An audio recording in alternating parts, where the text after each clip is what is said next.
दर्द है तेरी आवाज में छोरे।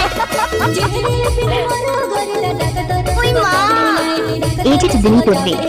जब ये दिल टूटता है तो आवाज नहीं होती।